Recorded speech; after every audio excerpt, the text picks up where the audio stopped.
ती सर्किटासारखं वागायची, सतत भांडायची.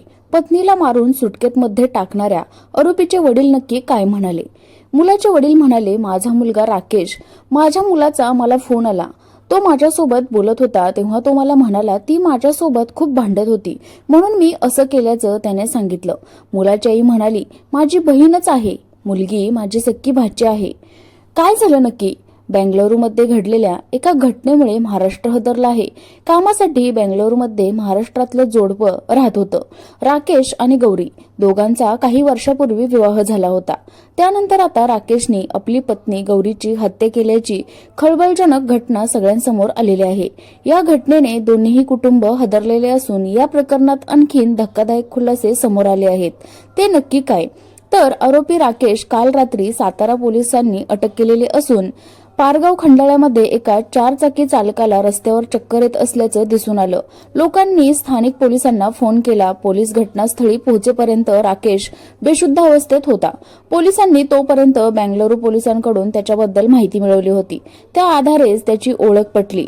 आरोपीकडून आत्महत्या करण्याचा प्रयत्न होता. राकेशने झुरळ मरण्याचं औषध किंवा फिनेल पिल्याची माहिती असून रुग्णालयात त्याला आता दाखल केलेलं होतं आणि त्यामुळे ताबडतोब त्याला उपचार सुद्धा सुरू झाले होते. बेंगळुरूमध्ये पोलीस पुण्यात पोहोचले.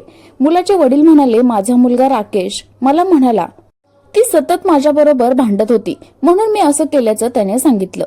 मुलाची आई, माझी बहीणच आहे, मुलगी माझी सख्खी भाचीच आहे. त्यांनी खूप त्रास दिला, आमच्या आईलाही खूप त्रास दिला. राकेशने विषाची बाटली घेतली होती. तो म्हणाला, सगळ्यांना सांगून द्या की मी असं केलं आहे, मी सुद्धा आता स्वतःला संपवणार आहे. त्याला मी म्हणालो, आपण पोलिसांना सगळं सांगू. तो यायच्या आधीच मी जोगेश्वरी पोलिसात जाऊन हे सगळं सांगितलं होतं. जिथं राहत होता तिथला नंबर सुद्धा त्यानेच मला दिला होता, पत्ताही त्यानेच दिला. ती रोज भांडणं करायची, सर्किटासारखी वागायची आणि म्हणूनच हे सगळं झालं. लग्न होऊ नये म्हणून आम्ही 4 वर्ष थांबलो होतो, पण ते दोघं ऐकत नव्हते म्हणून आम्ही ते लग्न लावून दिलं. बेंगळुरूमध्ये हे पोलीस स्टेशनात ही सगळं हृदयद्रावक घटना समोर आली आहे. या शहरातील एका फ्लॅटमध्ये महिलेचा मृत्यू सुटकेशमध्ये आढळून आला आहे अशी माहिती पोलिसांनी दिली. मृतदेहाचे तुकडे करून ते सुटकेशमध्ये भरले आणि त्यानंतर फ्लॅटला कुलूप लावून पुण्याला पळून गेला असं पोलिसांनी सांगितलं होतं. पोलीस आयुक्त सारा फातिमा यांनी ही माहिती दिलेली आहे. ही घटना ऐकल्यापासून आपला महाराष्ट्र पूर्ण हादरून गेलेला आहे.